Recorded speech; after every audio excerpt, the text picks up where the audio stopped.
Okay, so you want to own a mall. Buy a giant building, fill it with stores, and watch the rent checks roll in every single month. That's the plan in your head, and on the surface, it sounds like one of the simplest businesses in the world. Walk through a busy mall on a Saturday afternoon, and it looks like a machine that prints money. Every parking spot is full. The food court is packed. Kids are running past the fountain. You watch that scene and you think this place must make a fortune. Hundreds of stores, thousands of shoppers, hundreds of thousands of dollars a day. Simple. Here's the problem. You're looking at the 4 best hours of the mall's entire week. The truth is that a mall isn't really a shopping business. It's a real estate holding company that happens to have a food court in it. And the moment you understand that difference, everything about how a mall actually makes money and how it can quietly go bankrupt while the parking lot still looks full starts to make sense. Let's start with what it actually costs to build the thing, because the price tag is a lot more complicated than buy some land and put up walls. There isn't just one type of mall, there are several, and each one is really a different real estate bet wearing the same food court.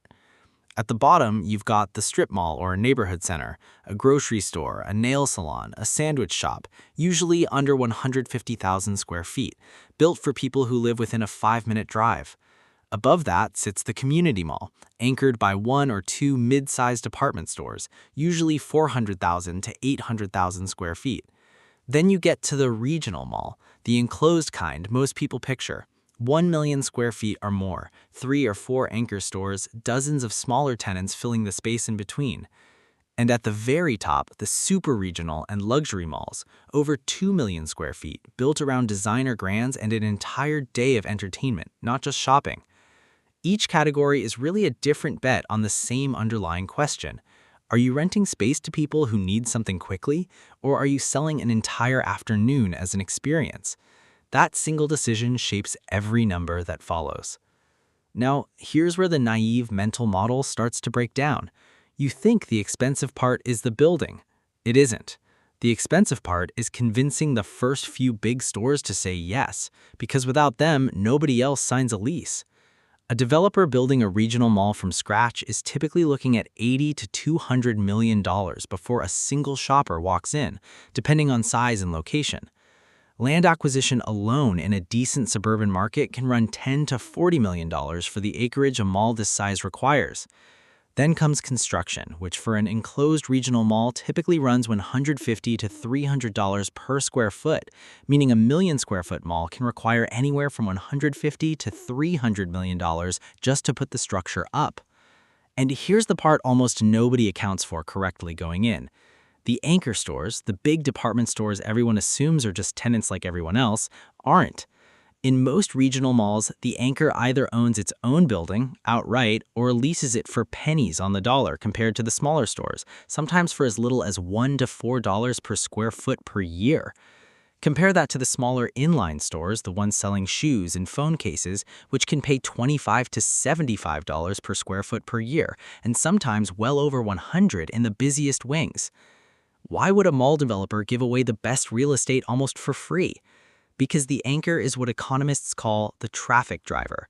Without a Macy's or a Nordstrom or a big grocery chain pulling people through the front doors, none of the smaller stores would ever get enough foot traffic to survive, let alone pay premium rent. The mall isn't really selling square footage, it's selling proximity to a crowd that somebody else is responsible for creating. This is where the entire lease structure starts to make sense. Most mall leases aren't a flat monthly rent the way an apartment works. They're built on something called percentage rent. A smaller retailer typically pays a base rent plus a percentage of their gross sales once those sales cross a certain threshold, often somewhere between 4 and 8% of everything above that line. On top of that comes common area maintenance, known in the industry as CAM fees. This covers cleaning the hallways, running the escalators, heating and cooling the shared space, security, and marketing for the mall as a whole. CAM fees typically add another $8 to $15 per square foot per year on top of base rent. And here's the part that surprises first-time tenants. CAM fees usually go up every single year, whether the mall's traffic is going up or down. So, a small clothing store might sign a lease expecting to pay $30 a square foot, and by year 3, once percentage rent and rising CAM fees are added in, they're effectively paying closer to 50. That math either works because the location generates enough sales to cover it, or it quietly kills the store from the inside while the mall itself keeps collecting. Now, location. This is the decision that determines almost everything else, and it's more specific than most people realize. A regional mall typically needs to sit inside a trade area of at least 150,000 people within a 15 to 20-minute drive, with enough combined household income to support the mix of stores signed on. Pick a location where the population thins out or household income doesn't match the store lineup, and you've built a beautiful building that nobody can actually afford to shop in. This is exactly what happened across huge parts of the country over the last 2 decades. Between 2006 and today, hundreds of American malls have closed entirely, and it wasn't a mystery, it was math. Median household income in the surrounding trade area stayed flat or declined, while anchor stores that used to guarantee foot traffic started closing their own doors nationally. Sears, JCPenney locations, and eventually entire chains disappearing. Once one anchor leaves, the smaller stores lose the customer flow they were relying on. Sales drop below the percentage rent threshold, some of those stores default on their leases, and the mall loses both the anchor and a chunk of its smaller tenants in the same cycle.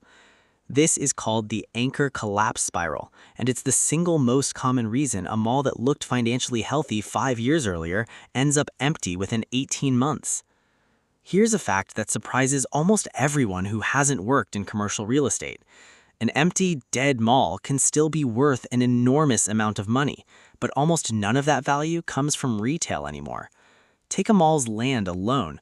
100-acre mall site in a growing suburb can be worth $30 to $80 million purely as raw redevelopment land, regardless of whether a single store inside is open. Developers have been buying dead malls specifically to bulldoze them and build apartment complexes, warehouses, or medical office parks instead, because the location that made it a great mall in 1995, close to highways and dense population, makes it just as valuable for almost anything else today. There's also a quieter fact most people never hear. Some of the most profitable mall companies in America aren't really making their money from shoppers walking through stores. They're making it from the real estate underneath the stores, financed through real estate investment trusts or REITs, which let ordinary investors buy shares in the rental income a mall generates without ever setting foot in the building. A well-located regional mall REIT can generate returns for its investors purely off rent collection and property appreciation, almost independent of whether that particular Tuesday in the food court was busy or dead. Let's actually break down what a real mid-size regional mall's finances look like in a typical year. Rental income. A 1 million square foot mall with an average blended rent, anchors paying almost nothing, inline stores paying premium rates, averages somewhere around $22 per square foot per year across the whole property. That puts gross rental income somewhere around $22 million a year before a single expense is subtracted. Operating expenses. Running a mall this size, security, cleaning, utilities for shared space, insurance, property management, and marketing for the mall as a whole typically runs $7 to $9 per square foot per year, or roughly $7 to $9 million annually for a mall this size. Property taxes. Commercial property tax rates vary enormously by state, but a mall valued at $200 million can easily carry an annual property tax bill of $2 to $4 million annually. Debt service. Almost no mall this size is owned outright.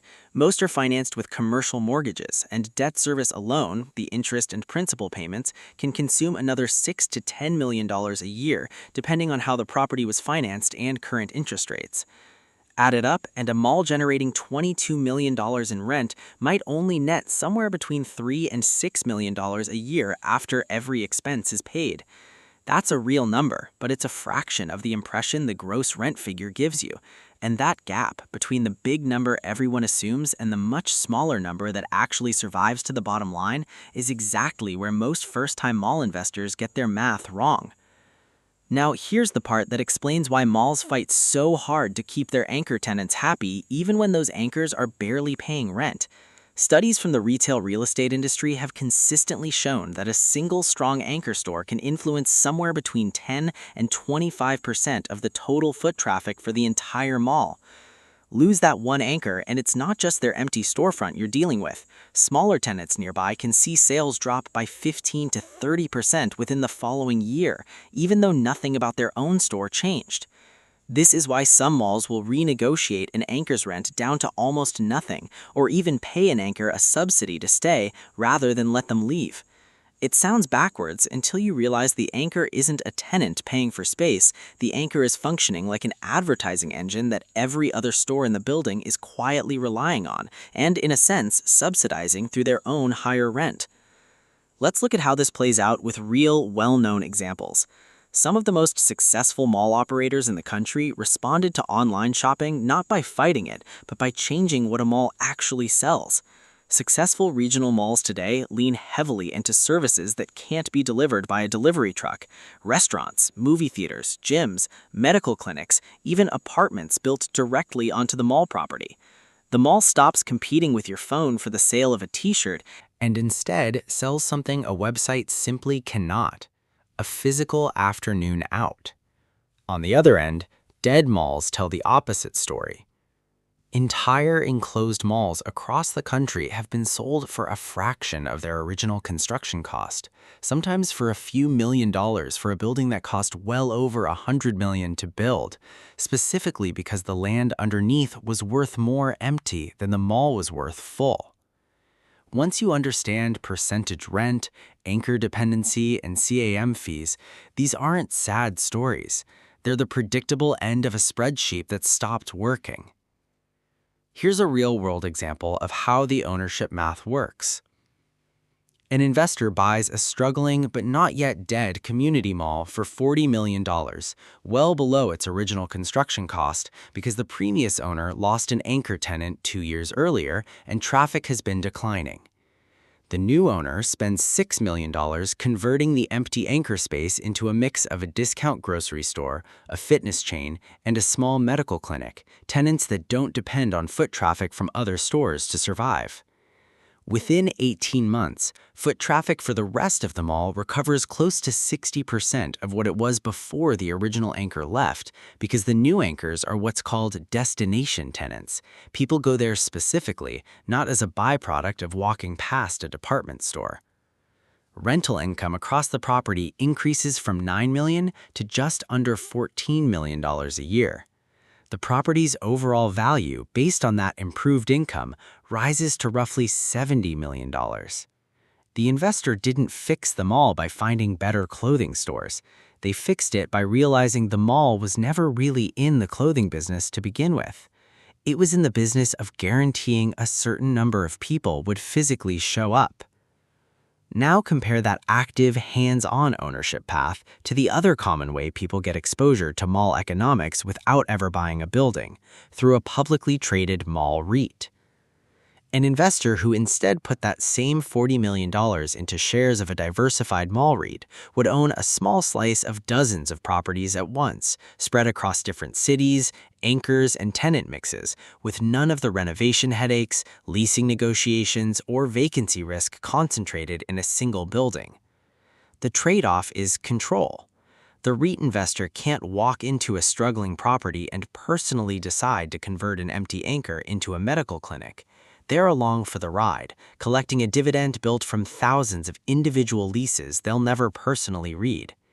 Neither approach is wrong, but they reveal two very different relationships with the same underlying asset.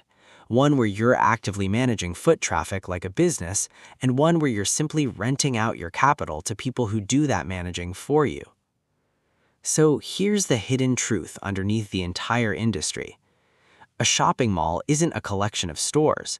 It's a foot traffic utility, and every single tenant inside it, from the anchor paying almost nothing to the kiosk paying by the week, is really paying rent for a share of a crowd that the mall itself is responsible for manufacturing and protecting. When that crowd disappears, no amount of marketing or renovation brings it back on its own. And when the crowd is strong, even mediocre stores inside the building can thrive almost by accident, simply because they were standing in the right hallway. This is exactly why the smartest owners in this business don't think of themselves as being in retail at all. They think of themselves as landlords of attention, collecting rent on however many minutes of a person's Saturday they can capture inside four walls. And that obsession with capturing attention shows up in details most shoppers never consciously notice. Mall layouts are almost never designed for efficiency. They're designed for the opposite, a deliberate lack of it. Escalators are frequently placed so that you have to walk halfway across a floor to reach the next one, passing dozens of storefronts you never intended to visit. Anchor stores are pushed to the far ends of the building, not the entrance, specifically so that reaching them means walking past every smaller tenant along the way. Natural light is funneled towards central courts and fountains to create a psychological anchor point that pulls foot traffic toward the middle of the building instead of straight through to a single destination. Even scent plays a calculated role. Studies on retail environments have shown that a pleasant, consistent ambient scent, often piped in near food courts or entrances, can increase the amount of time a shopper spends browsing by a meaningful margin, and time spent browsing correlates directly with money spent. None of this is accidental. Every hallway curve, every bench placement, every strategically dim corner next to a brightly lit storefront is aimed at the same goal: converting a shopper's time into a shopper's money one extra minute at a time. So here's the final lesson. Most people look at a mall parking lot and think the business is either obviously thriving or obviously dying based on how full it looks that afternoon.